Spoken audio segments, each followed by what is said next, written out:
Bienvenue dans Les Petites Histoires de Michel, un podcast dans lequel je raconte mon exploration de la cuisine japonaise. Cet art ultime de bien manger que j'ai à cœur de transmettre fait la synthèse entre mes pratiques d'artiste, de jardinière et de cuisinière. Il s'adresse aux amoureux du Japon, aux gourmets de tous bords et aux cuisiniers soucieux de préparer une cuisine saine, savoureuse, créative, qui nourrit aussi bien le corps que l'esprit. Vous y trouverez des récits de voyage et d'anecdotes qui ont fait sens dans mon parcours. J'y délivre également, au-delà des recettes, les principes qui sous-tendent la cuisine japonaise. Nous ferons des incursions dans le jardin, source d'émerveillement et d'abondance, et nous prêterons l'oreille à des personnes qui ont contribué à enrichir mon parcours dans l'oasis nippone que je me suis créée. Belle écoute à vous! Le précédent épisode des Petites Histoires de Michel s'arrêtait sur la question suivante. Comment, rien qu'en me manipulant le foie, mon genou peut-il guérir? Pips, mon amie anglaise, qui m'avait poussé à consulter son kiné, m'offre un livre, Le diagnostic oriental de Michio Kushi. J'y découvre un système d'interprétation du monde dont la cohérence me parle instantanément. Ma quête de compréhension de ce qui est en jeu dans ma guérison y trouve des réponses. Mon champ de vision s'ouvre à 360 degrés avec une approche des phénomènes totalement nouvelle. Concernant l'expérience de guérison de mon genou, je comprends que le genou est une extension dans le corps du système foie-vésicule biliaire.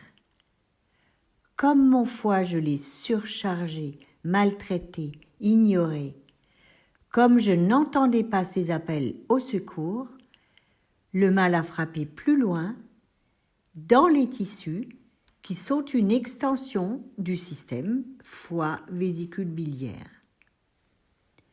Autant je pouvais être résistante à la douleur d'un organe qui souffre, autant je ne pouvais rester insensible lorsque ma mobilité en était affectée.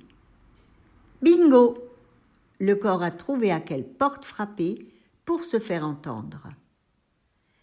J'ai eu la chance d'avoir la bonne information au bon moment et j'ai suivi le fil.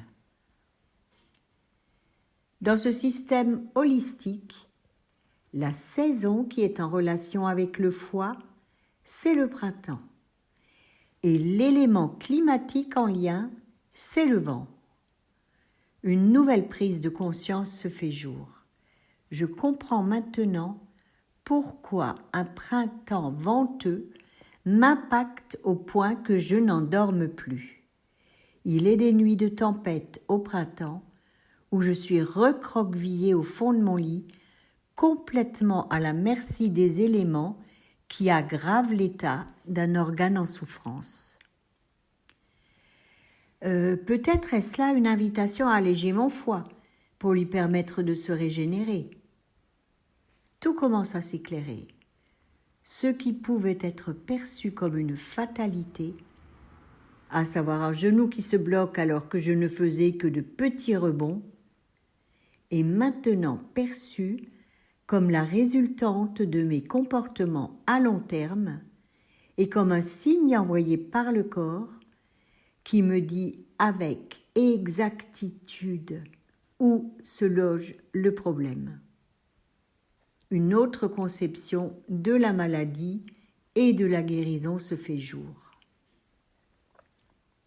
La médecine conventionnelle se serait probablement arrêtée au genou et m'aurait proposé un vaste panel de possibilités d'intervention. Peut-être une radiographie pour commencer, des infiltrations et des anti-inflammatoires pour juguler la douleur, une opération si ça ne s'arrange pas, des massages et des exercices de rééducation suite à l'opération. Elle aurait certainement réussi à éteindre le symptôme, ce voyant rouge qui clignote pour dire que quelque chose de plus profond ne va pas. Le diagnostic oriental, lui, s'appuie sur des lois universelles et immuables. Il sait décrypter tout dysfonctionnement grâce à de nombreux indices sans intrusion dans le corps. Et il sait proposer des remèdes simples et accessibles à tout un chacun.